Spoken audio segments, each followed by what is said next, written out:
السلام عليكم ورحمة الله وبركاته داوديال كسو دوادا دلب لميديا balmaanta aan isla eegno iibka baabuurta korontada ee dalka Shiinaha waxa uu gaaray heer uusan wali gaarin taasoo shaki gelisay canshuuraha ganacsiga ee Yurub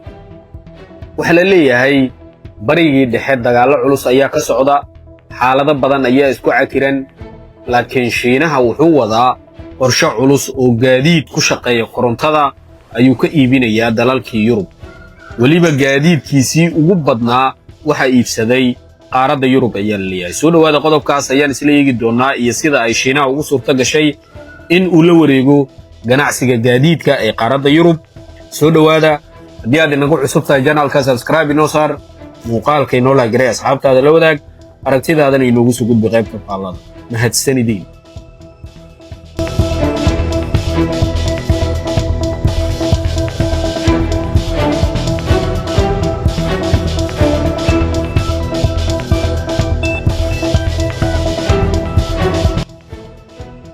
iibka gaadiidka korontada ku shaqeeya ee Shiinaha ayaa guud ahaan Yurub si weyn kor ugu kacay isagoo gaaray heerkii ugu sarreeyay abid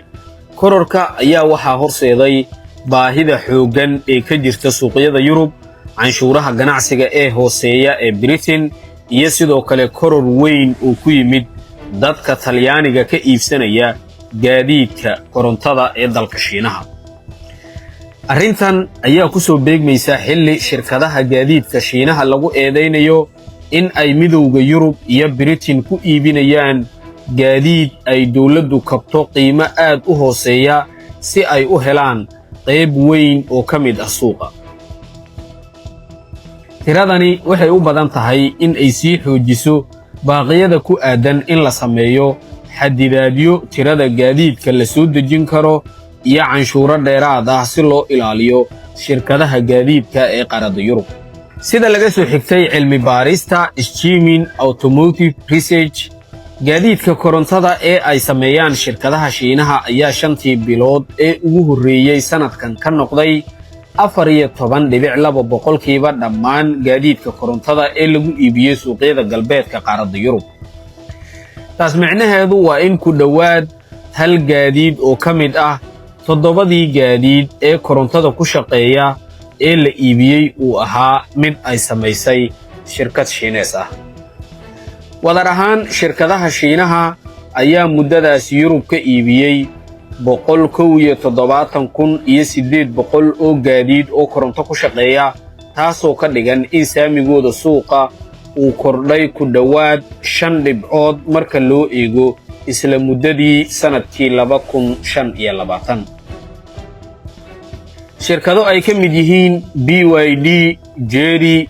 SAIC iyo sidoo kale Jaybin ayaa si xoogan u bartilmaameedsaday suuqa Yurub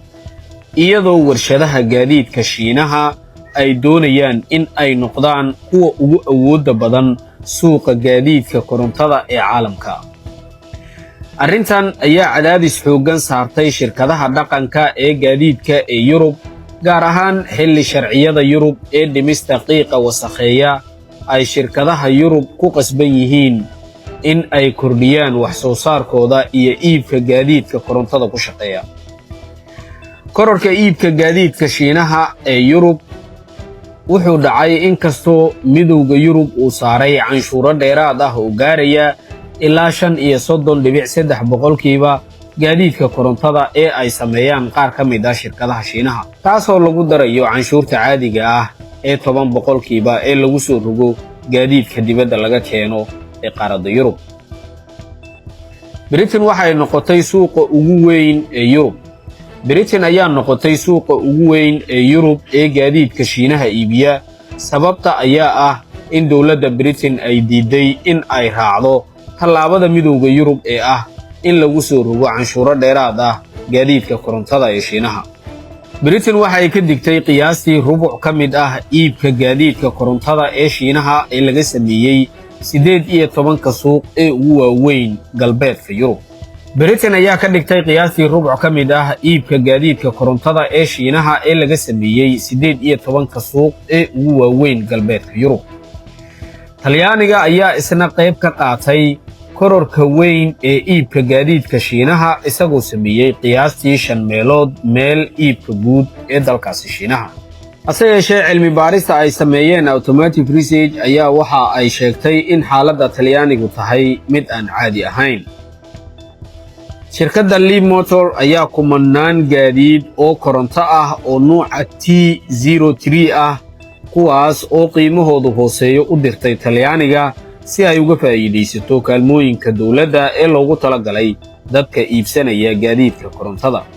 kaalmooyinka dawladda awgood qiimaha Leapmotor T03 ayaa margaaray kaliya 5,000 oo euro taasoo aad uga hooseysa xitaa gaadiidkii ugu jabneed ee ay bixiyaan shirkadaha la tartamaya. shirkadaha gaadiidka ee Shiinaha ayaa sanadkan Yurub ku iibiyay in ka badan 120 nuuc oo gaadiid ah. taas marka la barbar dhigo shirkadaha gaadiidka ee Yurub ayaa bixiyay qiyaastii 100 nuuc oo gaadiid ah.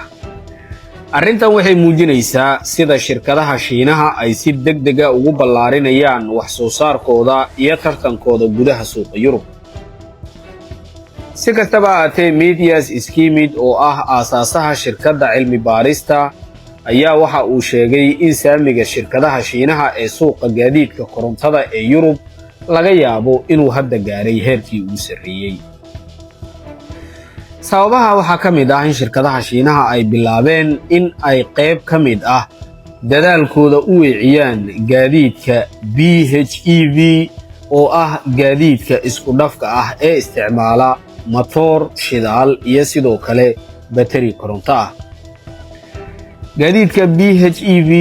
waxay isku daraan matoor shidaal oo wasakheeya deegaanka iyo sidoo kale batari koronto oo ka yar kan gaadiidka korontada oo kaliya ku shaqeeya. waqtigan xaadirka ah gaadiidka PHEV weli kuma jiraan canshuuraha dheeraadka ah ee midowga Yurub uu saaray gaadiidka korontada ee Shiinaha.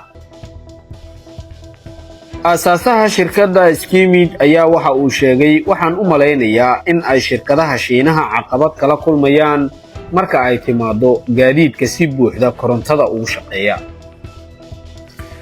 wuxuu intaas ku daray in shirkadaha Shiinaha ay 12 bilood ee soo socday mudnaanta siin doonaan gaadiidka isku dhafka ah ee PHEV maadaama gaadiidka isku dhafka ahi aysan hadda saarnayn canshuuraha dheeraadka ah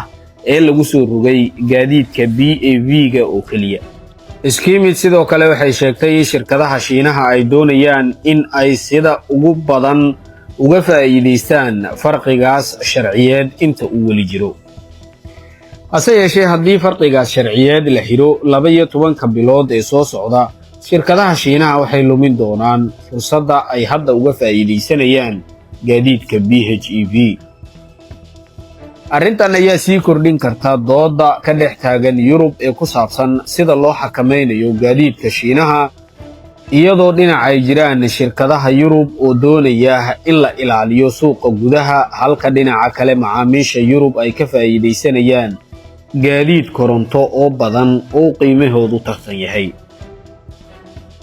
gudaha daawadayaal warbixinteennii inta ayaan kusoo gabagabeynaynaa waxaan idinka codsanaynaa haddii aad inagu cusub tahay inaad channelka subscribe inoo saarto muuqaalka inoo like garayso asxaabtaada la wadaagto aragtidaadana aad inoogu soo gudbisa qaybta faallada. mahadsanidin.